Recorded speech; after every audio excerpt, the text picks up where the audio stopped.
Blinkist is the app that helps you become a more well-rounded person by letting you read or listen to an entire nonfiction book in just 15 minutes.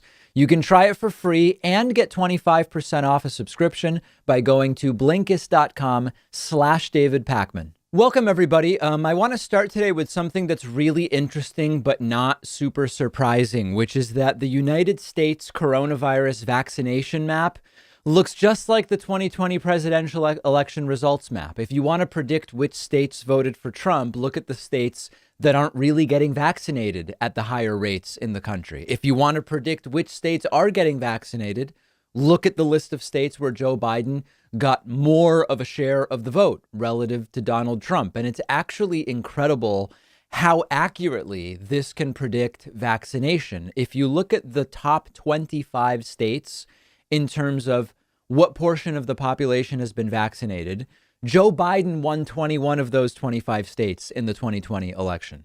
When you look at the bottom 25 states in terms of vaccination rate, Donald Trump won 21 of those 25 states, including 16 of the worst 17 states when it comes to vaccination. The correlation between vaccination rate and the 2020 election outcome by state has strengthened over time. And that's another important thing to consider. We've talked about how anti-vaccine sentiment has declined over time, even among Republicans. Like, for example, last month, 43% of Republicans didn't want the vaccine.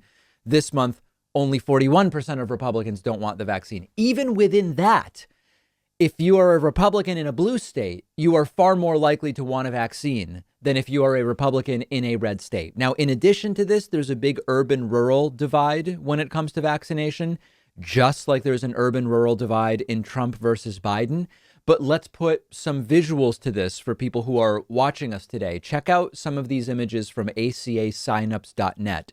This is a chart of vaccination rate versus Trump support at the state level. And you see that the numbers are arranged along a diagonal line. To the right, it is a higher Trump vote, and you see a lower vaccination rate. It's just a perfect plot.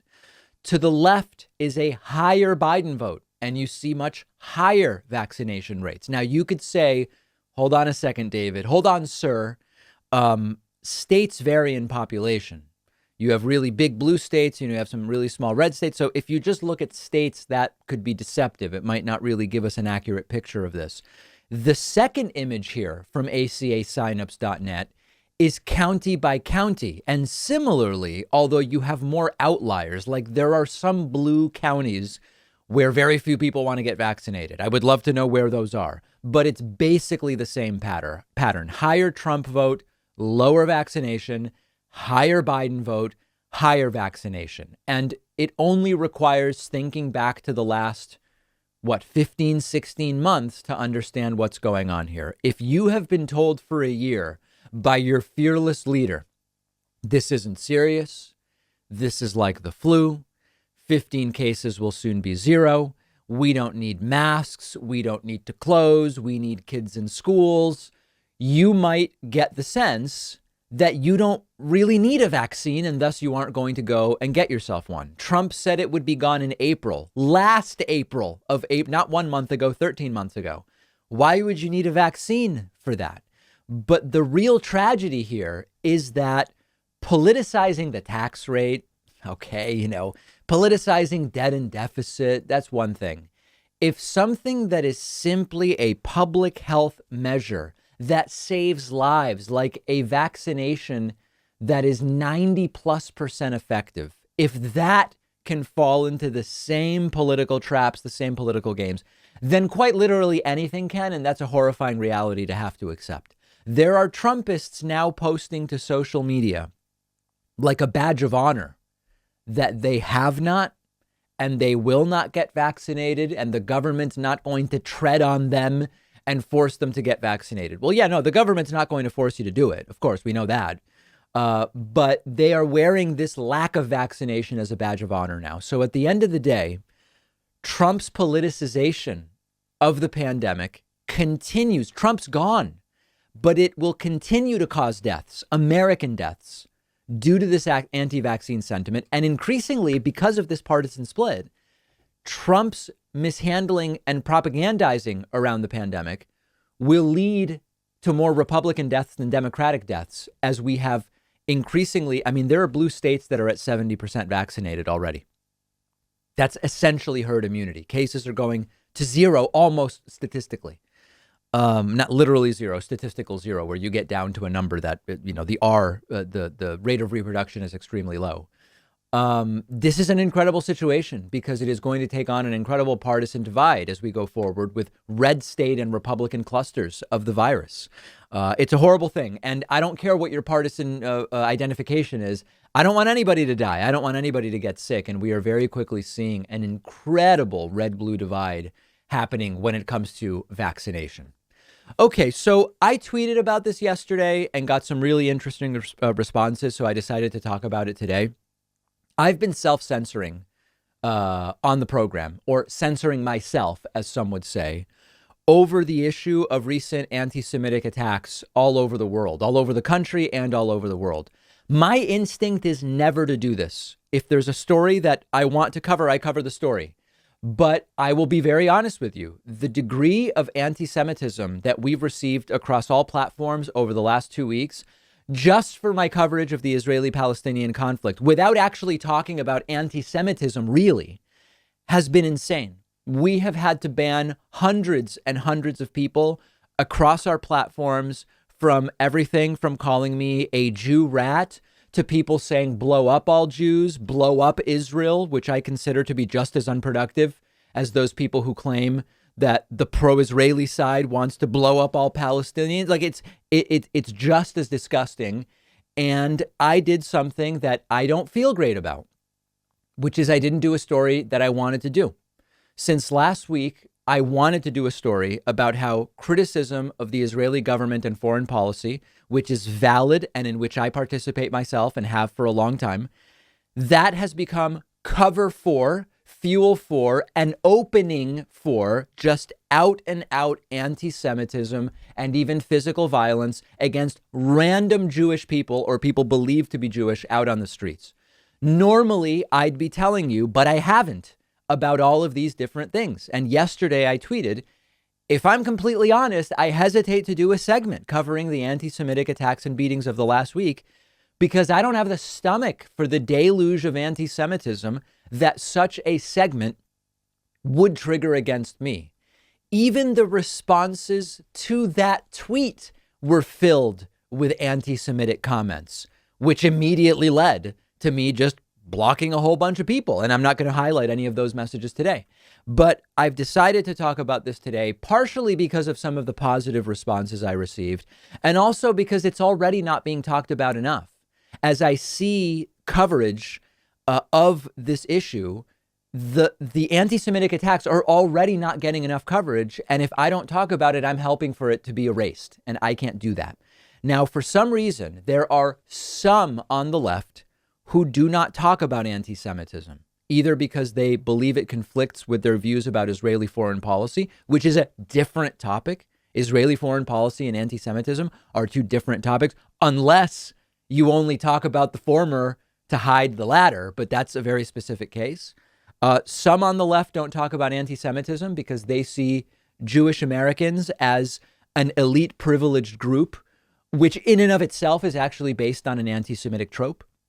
So I know that this is going to be a mess. I know we'll have to block another few hundred people, but we have to talk about what's been going on. For example, 3 men went to a synagogue in New York City, made anti-Semitic comments to just 4 dudes hanging out outside, and vandalized the synagogue. A synagogue in Chicago has been vandalized. Thursday night, a random Jewish man in New York City's Times Square was beaten up just in the middle of the street, a beating. 29-year-old with a yarmulke in New York City, assaulted by a violent mob, called a filthy Jew, a dirty Jew, saying Hamas will kill all of you and Israel will burn. Guys, that's not a criticism of Israeli foreign policy. That's anti-Semitism. In Los Angeles, a group of people went to a sushi restaurant and shouted anti-Israeli comments at people they believed to be Jews while brandishing a deadly weapon. In Bal Harbor, Florida, Eric Organ said he was walking with his family while vacationing when four men in an SUV began yelling anti-Semitic comments. Oregon was wearing a yarmulke. The men shouted "Free Palestine" and "Die Jew," as well as threats to rape his wife and daughter. They threw garbage at the family. Feces has been left outside of a synagogue. Another man torched a Jewish community center. Synagogues in some places are now hiring armed security. I could go on, but it's not necessary, because the big picture is that officials say hate crimes against Jews are growing dramatically in the aftermath of the recent Israeli-Palestinian flare-up and violence. We are witnessing a dangerous and drastic surge in anti-Jewish hate, said the head of the Anti-Defamation League. The Anti-Defamation League has identified 193 reports of anti-Jewish incidents in the last week, 135 reports the week before. And the point here is, and I really wish that some of the anti-Israeli people understood this, when Israel does something and Jews around the world, many of whom have never been to Israel, most of whom have never been to Israel, are attacked on the streets, it makes more and more people say, wow, I might have to move to Israel someday. I hope people understand this. If you really want to help make progress on the Israeli-Palestinian conflict and get more people on your side, like me fighting for a safe and fair situation for Israelis and Palestinians, lifting the blockade, stopping the settlements, getting leaders on both sides that actually care about the people in a real way, right? Don't do stuff that makes Jewish people say, holy, it's insane out there. I might need to move to Israel to feel safe. This is the great conundrum. The more of this stuff that goes on, the more people will say, I don't care what Israel does because I might need to flee there someday. And we saw this in Europe as anti-Semitism exploded under Trump, not because of Trump, but during the Trump era, we saw the far right nationalist movements in Europe and anti-Semitism. The desire to move to Israel for safety went up.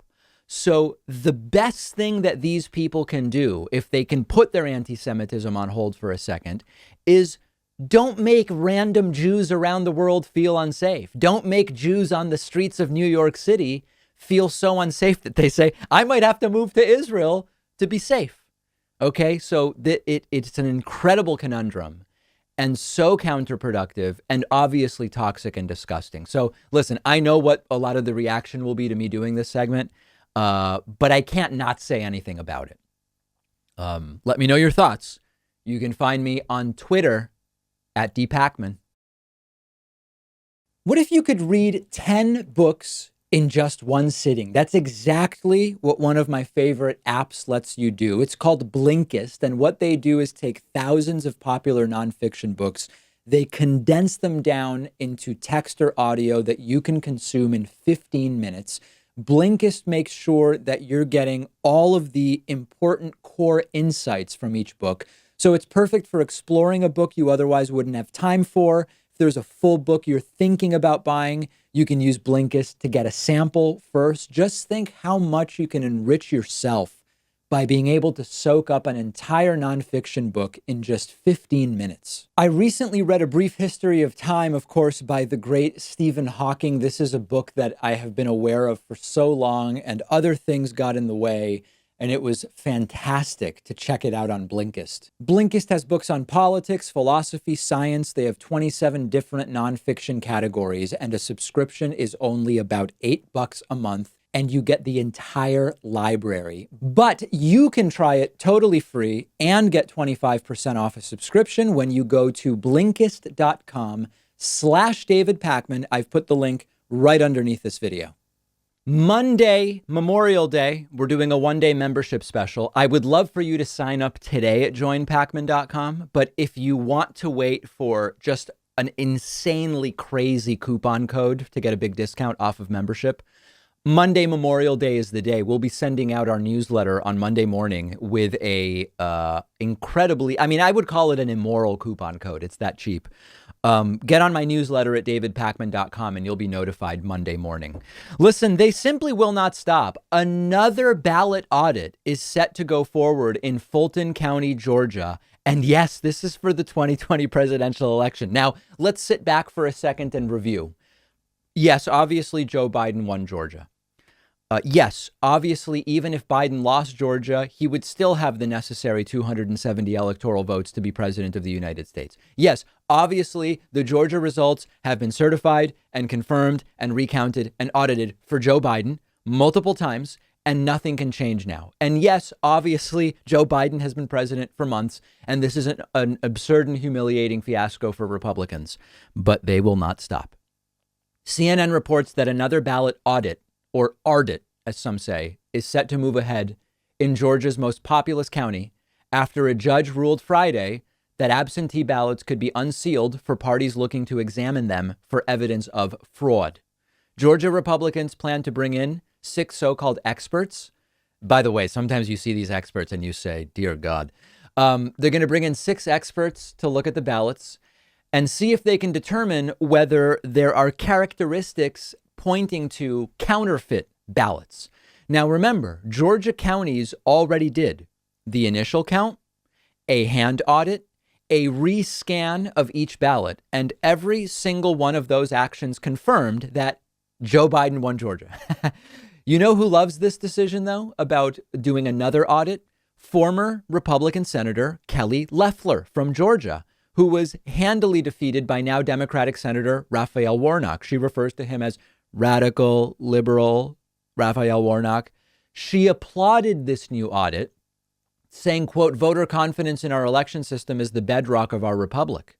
Unfortunately, inconsistencies in Fulton County's November 2020 absentee ballots cast serious doubt on voters' faith in our elections. Now, one upside here, just for hilarity, is that they won't even be given the real ballots to review. I love this. They will be given scanned images of the ballots. I don't know why I love that, but they're not even going to let them put their hands on the actual ballots. Now, this wouldn't be so much an audit, but an attempt to tamper, really. So it's probably smart not to give them actual ballots, but just the signed images. And I read one commentary about this that says, allowing this to go forward is a mistake because it's yet another seed of doubt that gets planted in the minds of those who want to believe this was stolen. Something that might convince someone that there was fraud. I think that ship has long sailed. If you think there was fraud, you think there was fraud and none of this stuff matters. You just think there was fraud. Most people have moved on. And another pseudo audit or forensic examination of, remember when they wanted to look at bamboo fibers in Arizona or whatever? I don't think it'll really make a difference at this point in public opinion. Now, what is the latest that a judge could even allow them to do something? Like, could you continue auditing and reviewing ballots from 2020 beyond the 2022 midterms? I have no idea. I don't know how long it's possible for this to go on. And of course, the troubling part of all of this is you really can't prove a negative. And we've done a lot of stories about how conspiracy theories work and conspiracism and conspiratorial thinking. When they find nothing for the second time and the third time and the fourth time and the fifth time, they, instead of saying there's probably nothing to find, they say, they've done a really good job of hiding it. If we did a 6th audit, we would then find the smoking gun that we're waiting for. The fact that we've not found anything in 4 reviews is only evidence that they've hidden the fraud really, really well. And as I've said before, healthy skepticism is good and thinking for ourselves is good and understanding what is the foundation of a belief. How did I come to believe a certain thing? That's all good.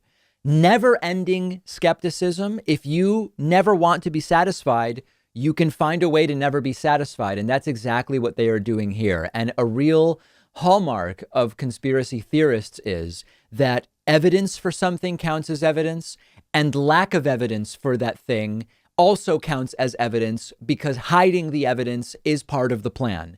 And if you don't reason your way into a belief, you're not going to get reasoned out of it. And I've said that many times before, and that's clearly a case of what's going on here. But they're continuing to keep going. That's in Georgia. And we also have some more interesting news now out of Arizona. You guys know that phrase, when it rains, it pours? It just won't stop pouring for Donald Trump's former lawyer, Rudy Giuliani. There's a new report that Rudy Giuliani reportedly called an Arizona official about getting the election challenge, quote, fixed up so that Donald Trump would win Arizona back during the 2020 election. Now, remember that flipping Arizona alone would not have given Donald Trump the presidency anyway. Remember that Rudy Giuliani is already under a major investigation. His home and his office were raided just a few weeks ago. And now this, the Arizona Republic revealed on Sunday that Rudy Giuliani called the Maricopa County supervisor, Bill Gates, not the Microsoft guy, just a guy with the same name, on Christmas Eve of 2020, to introduce himself as the lawyer for Donald Trump. He left an incredible message. It's almost mafia-like about getting this situation resolved for everybody. Check out this quote. The Arizona newspaper obtained the audio and published a transcript. Rudy left a message saying, quote, "Bill, it's Rudy Giuliani, President Trump's lawyer. If you get a chance, would you please give me a call? I have a few things I'd like to talk over with you. Maybe we can get this thing fixed up. You know, I really think it's a shame that Republicans sort of are both in this kind of situation. And I think there may be a nice way to resolve this for everybody." Why does every Rudy Giuliani quote throughout this entire thing sound like something you'd expect to hear on The Sopranos, not from the lawyer to a sitting president of the United States? The difference is, I would imagine that a real mobster wouldn't leave a message like this on a phone with their real name and speaking so explicitly about what it is that they want. It would be, someone shows up at the house of this Maricopa County supervisor and says, "Hey, our friend in DC says he wants to talk about the Arizona thing and get it fixed up." You understand?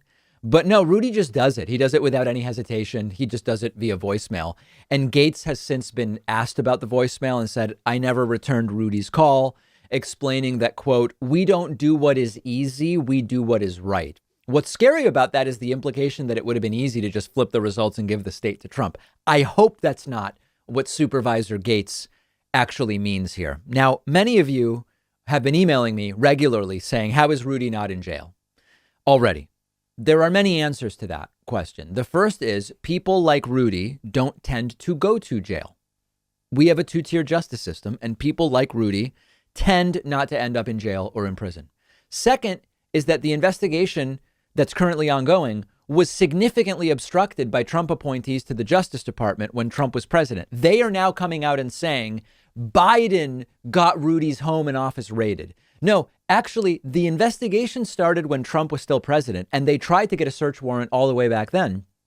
But Trump appointees in the Justice Department obstructed it and blocked it and prevented it from happening. So this all would have happened under Trump had Trump's loyalists in the Justice Department not interfered.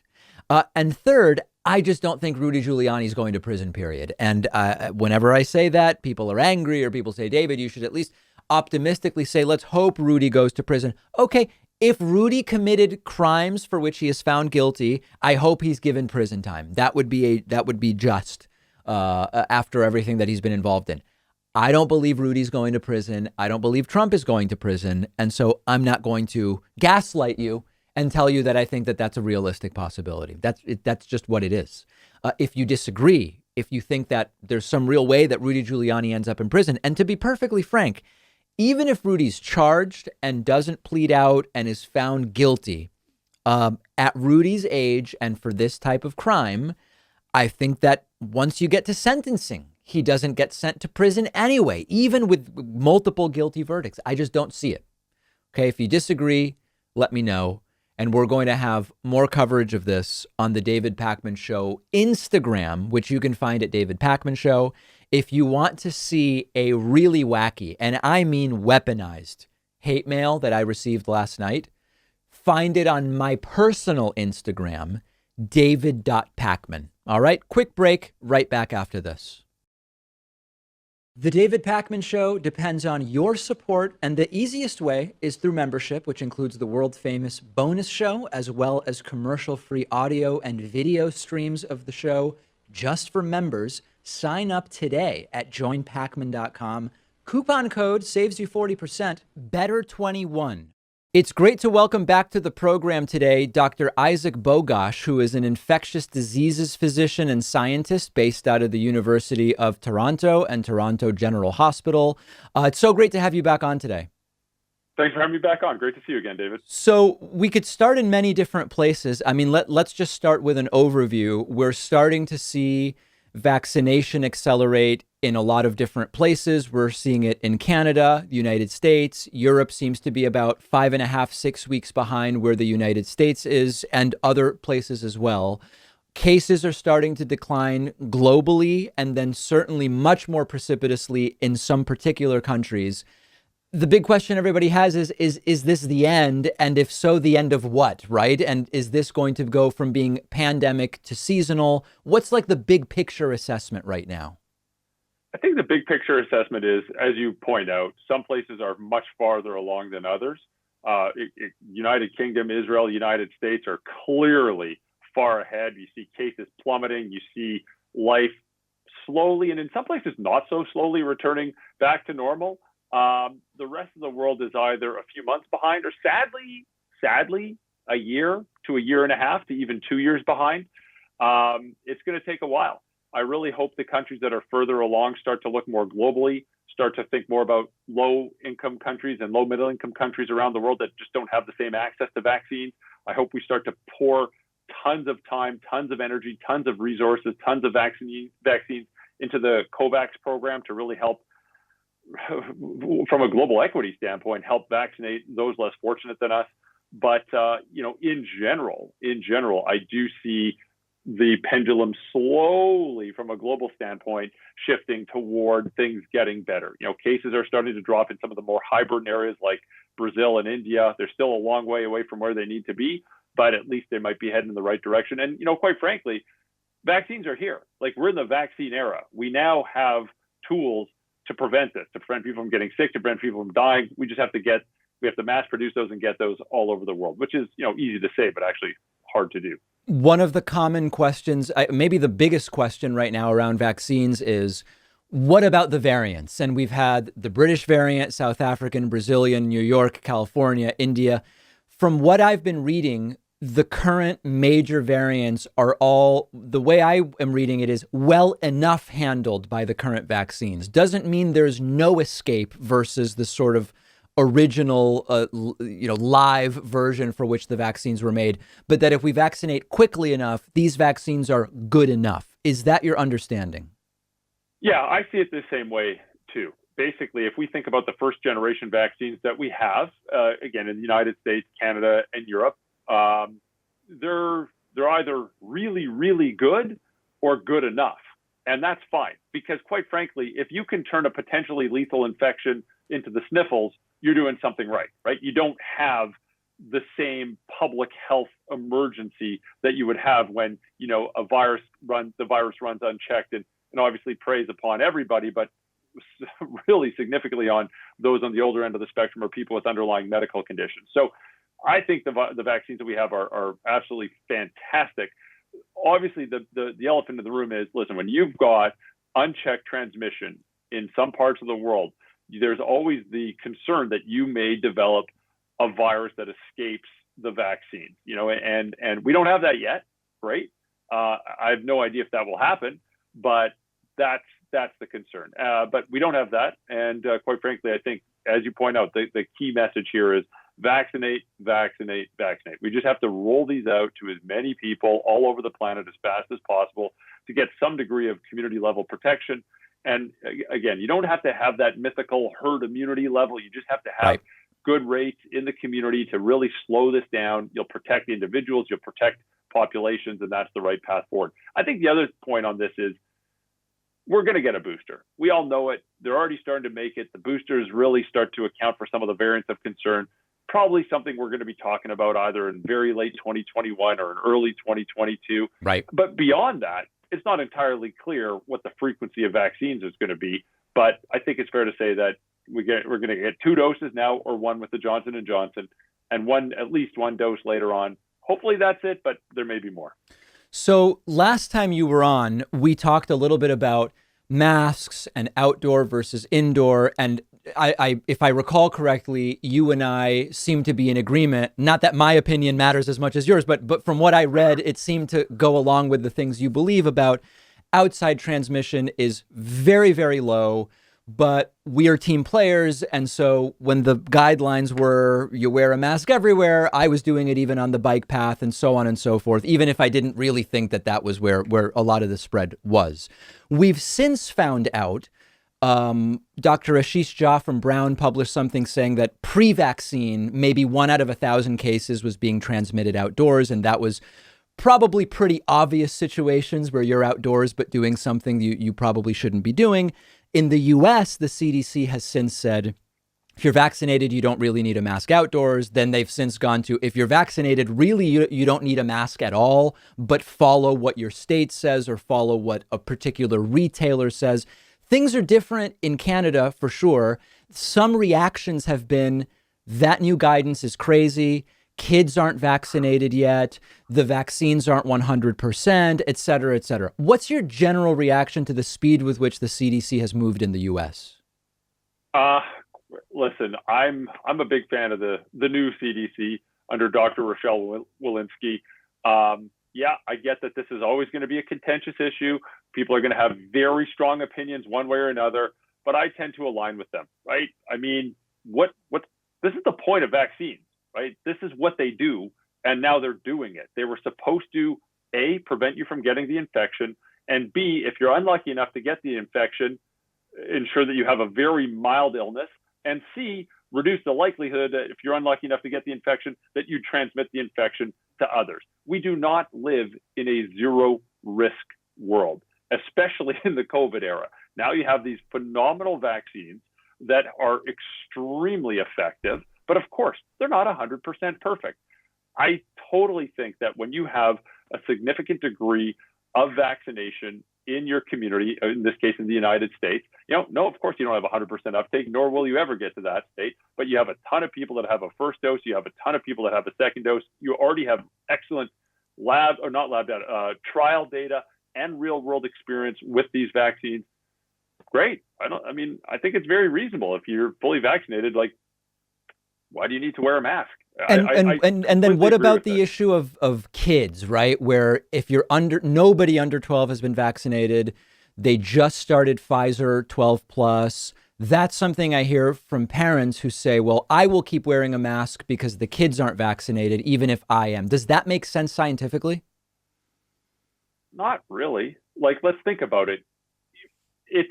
This goes beyond science and more into value judgments, right? Let's just think about this critically. If a parent is fully vaccinated, okay, you've got your 2 doses of, I don't know, Moderna or Pfizer or something like that. Can you get the infection? Yes, but it's unlikely. If you're infected, will you get really sick? No, but it's not impossible. If you are infected, can you transmit it to your kid? It's always possible. It's just very, very unlikely. So these are people's value judgments. That's totally, totally fine. If people's risk threshold or risk perception or risk tolerance is as such where they feel that they still want to wear a mask, great. I would never shame or blame anyone from wearing a mask. I think the whole point here is to enable people to make informed decisions for themselves.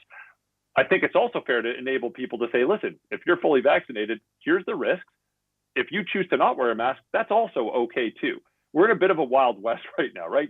Rapidly emerging data, rapidly vaccinating large segments of the population. Policy has got to keep up with science, and that means it's going to change quickly with time. Here's one that caught some people off guard. It's still a reasonable policy, but again, there's no shaming, there's no blaming. If you want to wear a mask, great. If you want to take your mask off, great. As long as you're making an informed decision, you're doing something right. The last piece of this was in the US, there's a significant anti-vaccine community, which overlaps with Donald Trump voters, at least for the time being.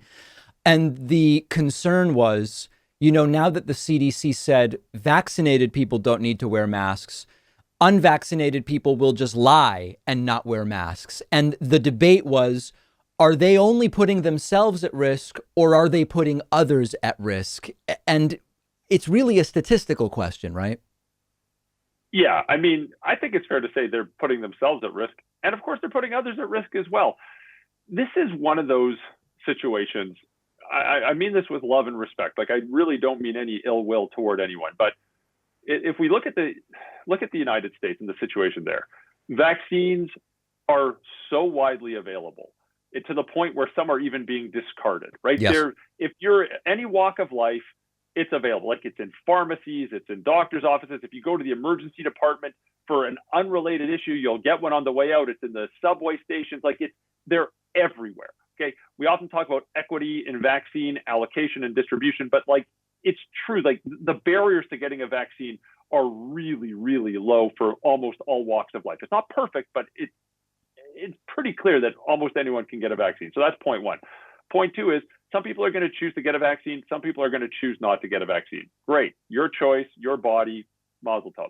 But the third point is, this is such a contagious infection that people who choose not to get vaccinated, your luck's going to run out eventually, right? Your luck's going to run out. There's just so much of this virus everywhere, globally, even in the United States. Like, people will sadly get infected eventually if they choose not to get vaccinated. And again, I don't wish ill on anyone, but it's going to reach a point where you've said, listen, we've given everybody ample opportunity to get a vaccine. You can change your mind. You can get a vaccine anywhere you want. You've chosen not to. That's your choice. That's your decision. But like, we know what happens. Like, you don't need a crystal ball to look in the future and see that many of those individuals, sadly, who are either on the older end of the spectrum or have medical conditions, are going to get sick and land in hospital, and some of them are going to die. And, that's awful. That's awful because it's completely preventable. Yeah. I've been stressing to my audience, there are countries that have no vaccines right now. Yeah. There are countries that they get a shipment of 100,000 and they're thrilled with 100,000 vaccines. We have so many vaccines in the United States, and increasingly in other countries as well, Canada, Europe, getting more and more vaccines. And, 40% of Trump voters just don't want to get one. It's almost insulting. It's disgusting. I don't know what the right word to attach to it is. I mean, it's perplexing. It's mind-boggling. It's sad. And sometimes you just start blaming yourself. Like, oh, as a medical or as a scientific or as a public health community, we haven't done enough. I mean, obviously it's more complicated than this, right? This is truly going to be a struggle moving forward. I mean, first of all, this predated COVID-19, and this issue will be along well after COVID-19 is an afterthought. But we really have to fight a better fight on social media and in mainstream media and in regular conversations to enable people to make appropriate decisions for themselves based on data, fact, logic, science, right? Like, listen, I truly am all for people making individual decisions for themselves. I would never want to coerce people. I would never want to counterbalance extreme misinformation against vaccines with extreme misinformation on the other side of the spectrum. Just be honest. Just present the data in a meaningful, digestible manner. And the key here is communication in an age, language, and culturally appropriate manner that's easily digestible. But again, I mean, look what we're up against. We're up against, social media, which I know they say they're trying to combat this misinformation, but like, it's a huge failure. We're up against, people who dig in their heels and cultural norms. Like, this is going to be an uphill battle. And sadly, lives are going to be lost. And it's not an insignificant number of lives. Like, this is going to be measured in the thousands and thousands, or quite frankly, in the 10,000s of lives, probably even more. I mean, there's 500,000 Americans died, right? Yeah. 500,000 people died from this. And how many more are going to die because of misinformation and pseudoscience that's being amplified online? Yeah, and the real number, officially 600,000, probably in reality 30 to 40% more. It's probably close to 1 million deaths is the real number. To follow up on a couple of other things that when we last spoke, we were still learning about. The primary mode of transmission here in terms of location, we learned outdoor is close to zero. The bleaching of the bananas and stuff like that, that was not a source of contagion. Is it people indoors breathing on each other? Is that really what this is? Yes. Safe to say that the vast majority of this infection is transmitted indoors with people in close contact with each other. Can you still get this infection indoors while far away from someone else? Sure you can. There's, tons of case reports and examples of this, but primarily close contact indoors. Doesn't have to be for, that magic number of 15 minutes. You can have a high exposure fleeting contact it's gross to think about, but if someone like coughs in your face indoors, you're going to get this infection, even if it's for a second. Yeah. But yeah. Indoor, like, it's safe to say, to oversimplify it, outdoor safe, indoor not safe. It's basically as easy as that. And policy can align with that. Ventilate indoor spaces, put on a mask indoors. Pretty straightforward stuff.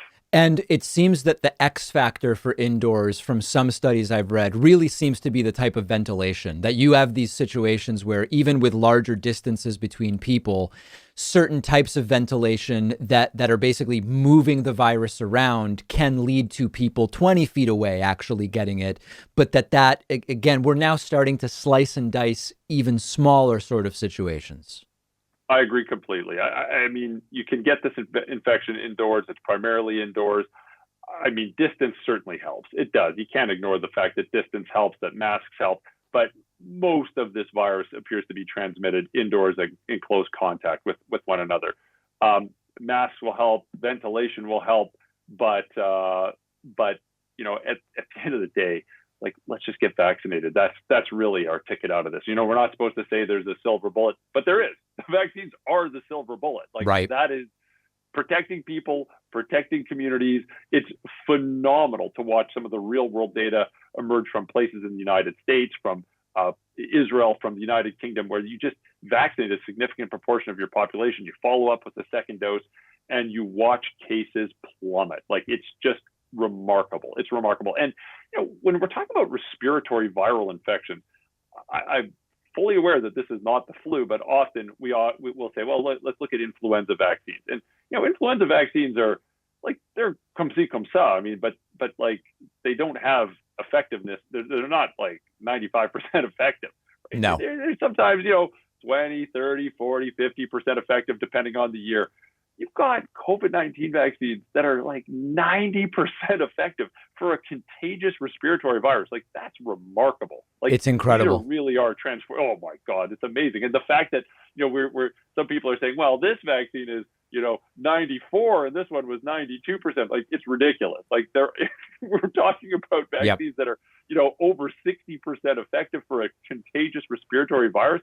That's remarkable in and of itself. So these are incredible vaccines, and they truly are transforming the pandemic. Yeah, even I was just reading today about the possibility now of an mRNA-based flu vaccine, which could also be a game changer on those 20 to 50% numbers. It's really incredible. We've been speaking with Dr. Isaac Bogoch, who's an infectious disease physician and scientist based out of the University of Toronto and Toronto General Hospital. Always great catching up with you. Thank you. My pleasure. Have a great day. The David Pakman Show depends on the support of our viewers and listeners, and one way to keep us going is through Patreon, where you can pledge as little as $1 per month or as much as you want at patreon.com/David Pakman Show. Great perks and benefits as well. Read about them. All right, this is truly one of my favorite fail clips from the last week. On the Fox News show, Fox and Friends, Steve Doocy, who has never struck anybody as being particularly with it, let's be honest about Doocy, he tried citing the number of COVID deaths and people affected nationally by the virus. But what came out of his mouth didn't make any sense, and he sort of seems to realize it. Now, you may know that in the United States, more than 33 million people have officially gotten the virus. The real number is probably more like 65 million.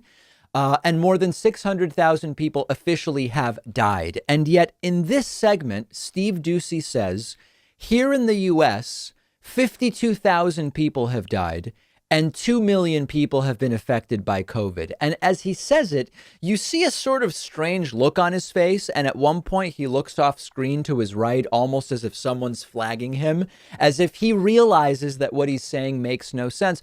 But he just can't seem to get back on track. So check it out. Think about it this way, folks. Here in the United States of America, 52,000 Americans have died from COVID. 52,000. I was shocked to see that 33,000 of them actually lived here in New York City, which is shocking. 2 million Americans have been impacted. So how did it come to infect the entire planet? So this, of course, makes no sense. And what appears to have happened is that Ducey was trying to give the COVID numbers for New York State, not for the United States, which are close to the numbers he gave. In the state of New York, indeed, 53,000 people have died of the virus, about 2.1 million official cases. And later in the show, Ducey corrected himself. He was apparently confused. And he is also a clown. The correction, hilariously, came during a segment about what else? Of course, cancel culture. Now, a ton of people wrote to me saying, David, this isn't a mistake. This was, as usual, trying to throw in a low number and then correcting so that it doesn't look as though Trump failed as bad. No, I don't think so. I think this was just a mistake. I think Ducey didn't realize that the numbers he was giving made no sense until he said it. And then he sort of realized it. I don't believe that this is nefarious. I think it's the constant confusion happening at Fox News and the constant confusion going on in the brain of Steve Ducey. The only strange thing about the clip is that no one immediately said in his earpiece, New York, not U.S., New York, not U.S., and that he could have immediately corrected it and said, sorry, that's in New York State, not in the United States. That is weird. I admit that. I don't have an explanation for that. But this is actually an opportunity to remind you, the official numbers are nowhere near the real estimated number of COVID cases and deaths. And there's a lot of different reasons for this. First, we can talk about cases, then we can talk about deaths. One study suggests that cases, which are officially 33 million, could be 2 to 3 times that number. So 33 million official cases, the real US number could be 66 million or 99 million. Why? A bunch of different reasons. Early on, before we even knew about this virus as a separate virus from the flu, there were tons of people who had symptoms. There were no tests available at that point in time, or not enough tests.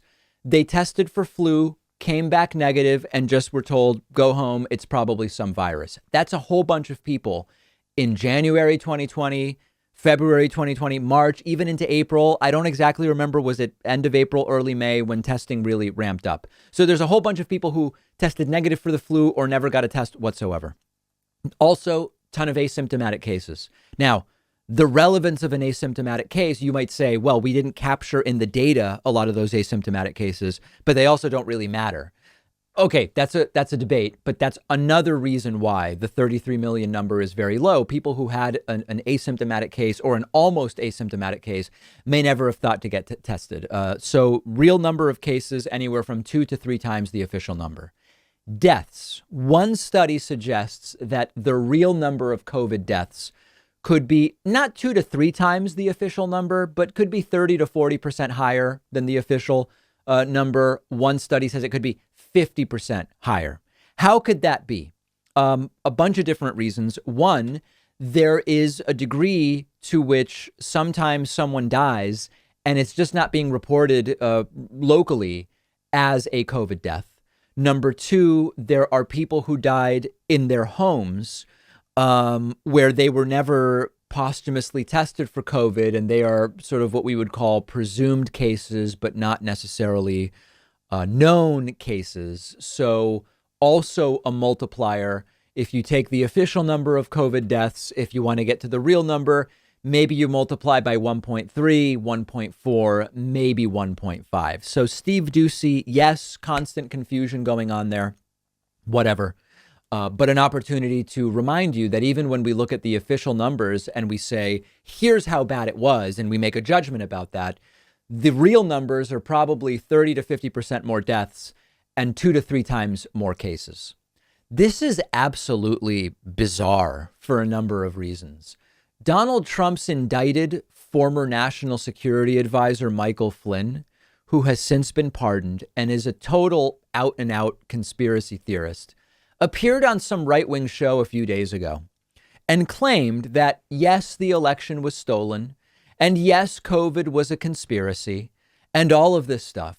But as crazy as all of that is, he drops in, he's not worried because he's been on hydroxychloroquine for 30 years. What?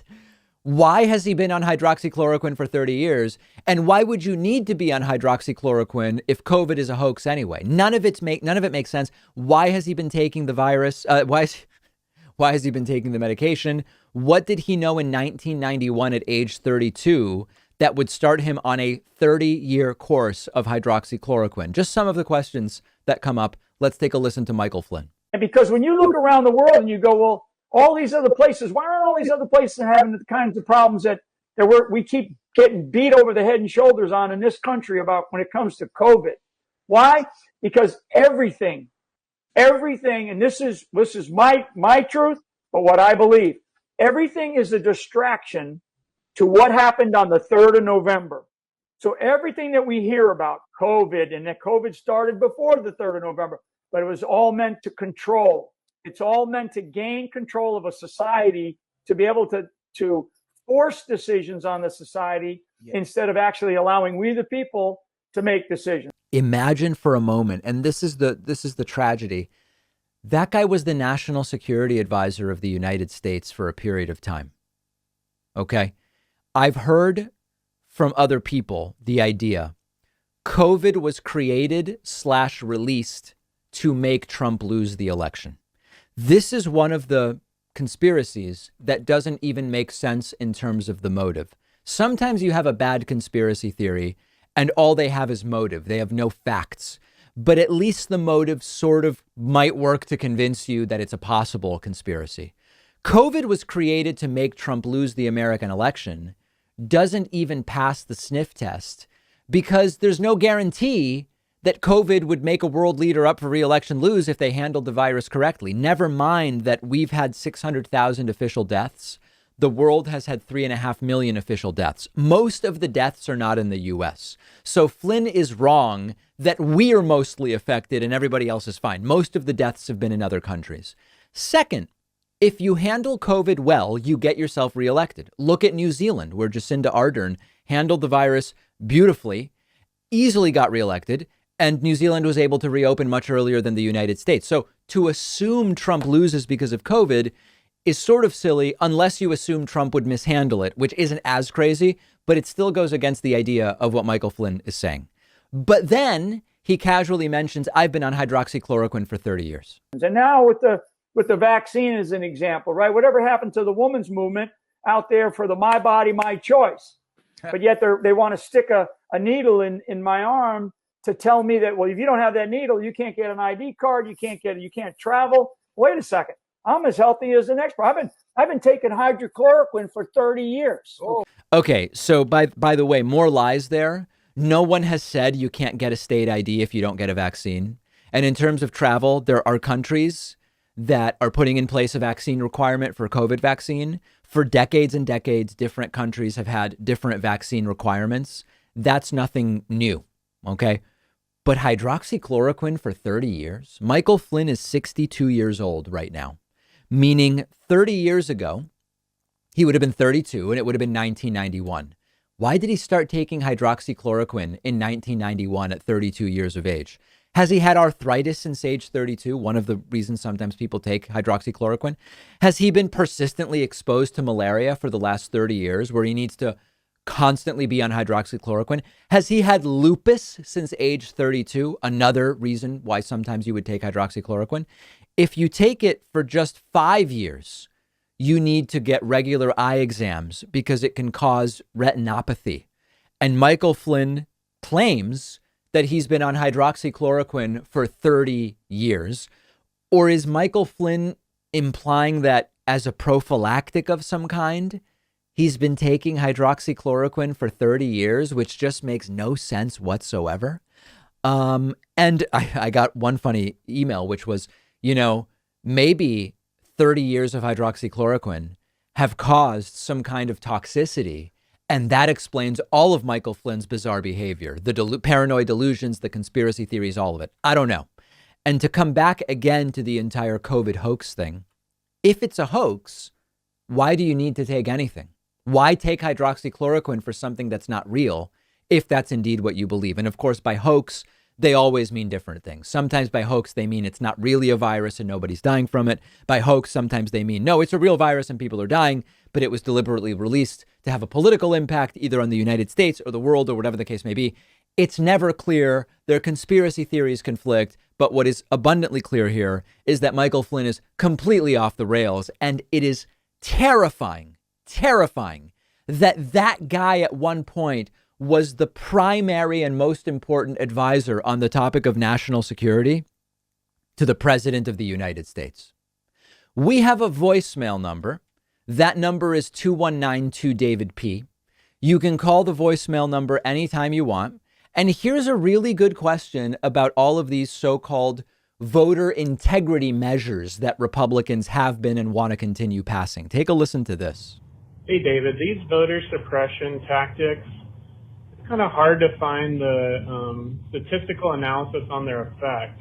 Could you share what percentage do they estimate that these tactics prevent illegal voting or versions of that, and what percentage of voters who want to vote are unable to vote because they've been purged from a voter roll or other suppression tactic where they said they were unable to vote? I'm just assuming that they estimate that based on polls or something else. Yeah, so this is a good question, which is all this stuff Republicans do, legally speaking, in order to prevent illegal voting. How much illegal voting does it actually prevent versus how many legal voters end up being disenfranchised, which is really the design of it. There is absolutely no evidence whatsoever that in-person voter fraud is a materially significant issue. Now, it's important to say materially significant because Republicans will hear that and they'll write in and they'll say, what about Jim Bob who voted twice? Or what about Bobby Sue who figured out how to vote under her cousin's name or whatever?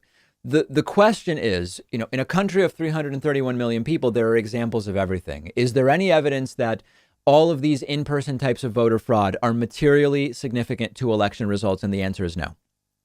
On the other hand, we know of tons of people who were purged from voter rolls for so-called inactivity, who were denied the ability to vote because of other clerical issues that were caused by these guidelines and restrictions put in place by Republicans. There are people who opted just not to even go and vote because Republicans disproportionately shut down voting booths and curtail voting hours in disproportionately Democratic areas. So the Brennan Center for Justice has a lot of great data on this. And the most important takeaway is the voter suppression tactics from Republicans, because that's what they are, which they claim to be in the spirit of preventing illegal votes. They do way more to interfere with people legally voting than they do to curb what is almost insignificant, almost non-existent and statistically insignificant in-person voter fraud. The real way that you affect elections is by suppressing the vote at the big picture level. You don't flip an election by going with your friends to multiple polling places and claiming to be different people. You don't go and round up the people who are juniors and say, even though your dad's senior is dead, go and vote for yourself and for your dad. No, that's not how you steal an election. Just doesn't happen. And the question is well asked and really gets to the heart of that. We have a great bonus show for you today. Teenagers are helping each other get COVID shots when their parents are anti-vax. Fascinating that this is what's going on. The defiant action of teenagers is to get themselves vaccinated even when their parents don't want them to. Unbelievable. Trials to suck carbon dioxide from the air are going to start across the United Kingdom. And the Texas Senate has approved a bill limiting how race and racism can be taught in public school classrooms. All of those stories and more on today's bonus show. I would love it if you joined us on the bonus show. Pat will be joining me. Why don't you join me as well? You can get instant access by signing up at joinpakman.com.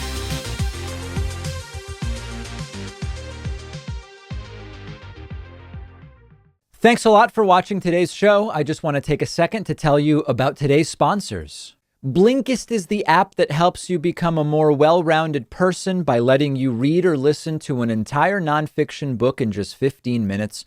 You can try it for free and get 25% off a subscription by going to Blinkist.com/David Pakman.